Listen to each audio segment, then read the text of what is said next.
Dikas papaya soup.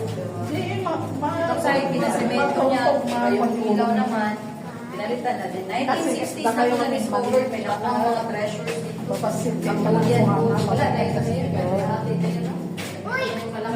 Ito yung mga naging kwarto nila. O, pasok kayo, pwede kayo maghawak niyan. Lapit kayo sa gold bars. Ay, may gold bar. Piki lang yan, ma'am. Ay, gold bar. Bulsa na natin. Gold bars, saka 12 inches golden Buddha. Ano mo, Neng? Upo kayo dyan, upo. Sige, Matagal lang na ako ni Marcos. ano pa doon sir, makapagal pa naman. Tapos yung ano dito si Sanchez pa. Dito si Natarupin. Bago sila sa pinakakawalan. Ako adi. Doon sa may picture sir.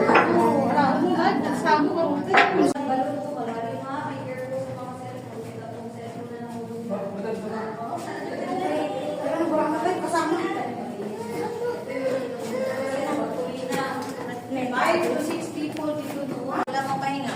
Wala pagkain. Bartolina ha, yung kulungan. Original. Pero yung ito, hindi Hawaii daw. So matatangkad, lower area yan. Dupo kayo. Yung mga cute, okay lang.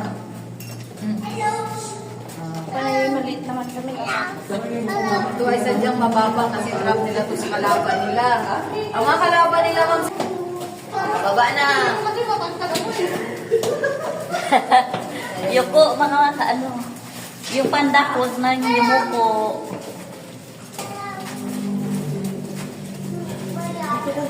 Ayoko ay nasa 20 feet below the ground. Yung natulong tubig, huwag kayo mag-alala, hindi po yan galing sa CR, ha? Yan ay galing sa ulan. Pinabsorb niya yan ng lupa. At the same time, sinalalaan na.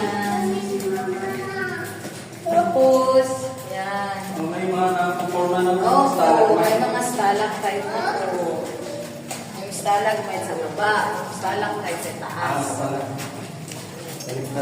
Abuting, kaya pinasemento naman.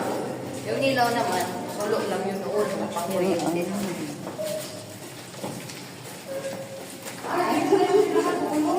Yan na yung boundary, halapit na tayo matapos. Iba na yung may-ari ng kasunod ng harang. Nasarado yan, ma'am, sir, 2009, kay Nalin doon, nabuho yung parte nila. O, may kwarto pa dyan. Yung kwarto niya, stock room yan, di ba? May mga basyo pa ng bala. Dapat kayo dyan, sir. Ma'am, may mga ano pa dyan, basyo ng bala, espada, kaya original din yan. Kaso nga lang, wala na yung laman yung cabinet. Pwede magpasok dyan. Gusto niyo mag-picture sa Oh my loob? God. Ayoko. Pwede ah.